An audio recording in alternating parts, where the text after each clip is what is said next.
Hey, what's up everyone? In today's video, I really just want to give you an update in terms of how I'm feeling and what my plans are for the GMAT. So I know I've made a lot of videos on this channel now talking about my preparation leading up to the GMAT, but I never set a test date. This is definitely to my detriment because it has resulted in me not staying disciplined and not holding myself accountable because I don't have a deadline.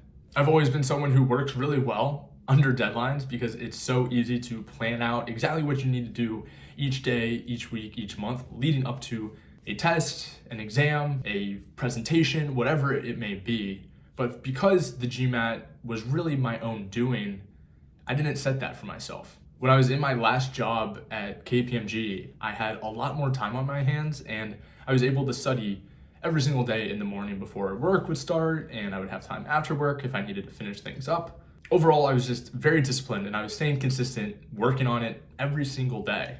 But ever since I started my new job about 5 weeks ago, I haven't studied for the GMAT once. There are a few reasons for this. The first being, I'm just much busier now than I was in my previous role. I'm also in the office, so not only am I working much longer hours, but I am literally away from my laptop, from my textbooks.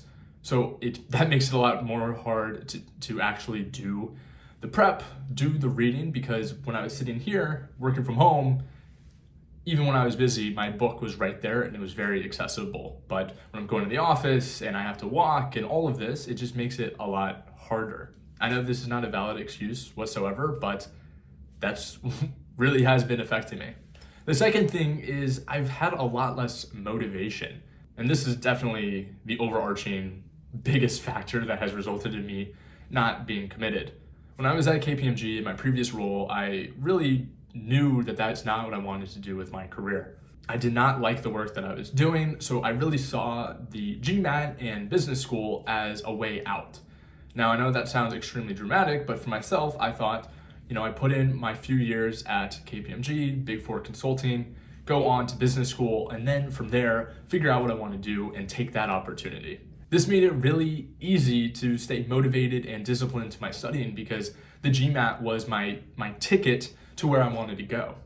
But now that I'm in a role that I absolutely love, and I certainly see a career where I currently am without requiring business school, law school, or anything else, it's been a little bit of an adjustment for me mentally in terms of my long-term plan. Now, I certainly still do see the benefits of business school, especially in the role that I'm in, but it's just not as necessary for my long-term goal as it was before. And I think my long-term goal before was really open-ended. I didn't know what I wanted to do, but I realized that the GMAT and business school could help me figure that out. But obviously my life has changed a lot since I made those initial decisions. I'm in a bit of a weird phase of my life right now where I'm still adjusting to my new job, but at the same time, I don't want to fully let go of some of those habits that I had in the past. That's why I've still been committed to this YouTube channel and trying to create videos and content for you guys to help you throughout your own journeys. But unfortunately, the GMAT and my prep for that has definitely gone by the wayside. And the strange part is that now that I'm at JP Morgan, in the role that I'm in, getting the exposure that I'm getting, it makes an M7 at top business school even more attainable. So I'm even closer now than I was before. And it's just strange for me to not have that motivation and the discipline to study. But that does not mean I'm giving up on the GMAT. So far, I've only really taken one practice test and I got a 660 on it. To break down the score a little bit more, I did very well with the verbal section. I scored in the 90th percentile, and that was honestly pretty surprising for me because I thought I did poorly during that specific test. Unfortunately, I scored in the 34th percentile for quant, which was kind of expected because I knew that was my weakness anyway, but then the practice test I took was especially hard. But fortunately, this gave me a little bit better of an idea of where I need to be focusing my time. If you look at this matrix, it shows exactly the scores that you need to get for each section to get an overall cumulative score. If you take into consideration the fact that I got a 90th percentile for the verbal, let's hope that I can continue at that rate. That means that in order to get at a 700, which is at least my goal, I need to score in just the 54th percentile for the quantitative section. Now, breaking it down that way seems so much more attainable. Yes, I'm scoring in the 34th percentile right now, which I think it was certainly a fluke, and I think overall my quantitative skills are better than that. But I think just for me personally, it feels so much better knowing that I just need to get my quant to a 54th percentile in order to get to a 700. And yes, this is relying on my verbal score not going down, which still requires some work. But breaking it down this way just makes the 700 score seem so much more attainable. And I think this really was my issue before when I was studying. I didn't have any structure to what I was focusing on. I really was just going through the prep by Magoosh, watching all the videos, doing all the practice problems, and I got burnt out. I think moving forward, I am going to try to be a lot more selective with the practice problems that I take. Even if it means I'm only going to do 5 questions a day, I want to make sure that those 5 questions are those that are going to be helpful and valuable in terms of improving my score. So most likely these will be hard quantitative questions, which isn't the most fun thing in the world to do when I get home from work at 6 or 7 o'clock. But really, at this point, I've spent so much time studying for the GMAT that I owe it to myself to take it now.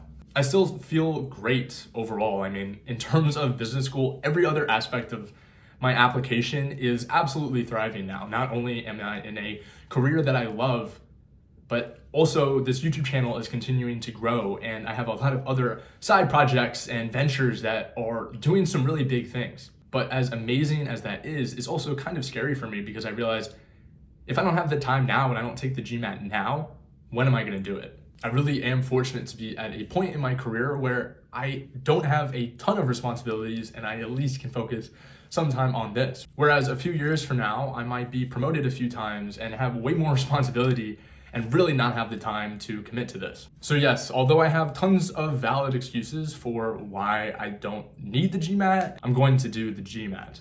Realistically, it's just one of those situations where I'm going to need to be disciplined, and I know at the end of it, I'm going to be so grateful that I did it. So that is why I'm making this video, because I want you to hold me accountable.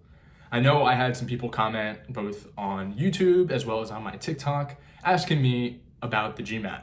I know I haven't uploaded a monthly review or summary of my progress in the last few months.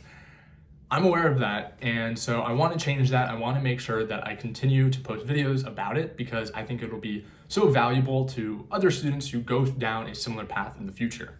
I'm so fortunate and grateful to God to be in the position that I'm in today, and the fact that I love my job is amazing. I think it's also important for me to say that me studying for and wanting to take the GMAT does not mean that I want to leave my job.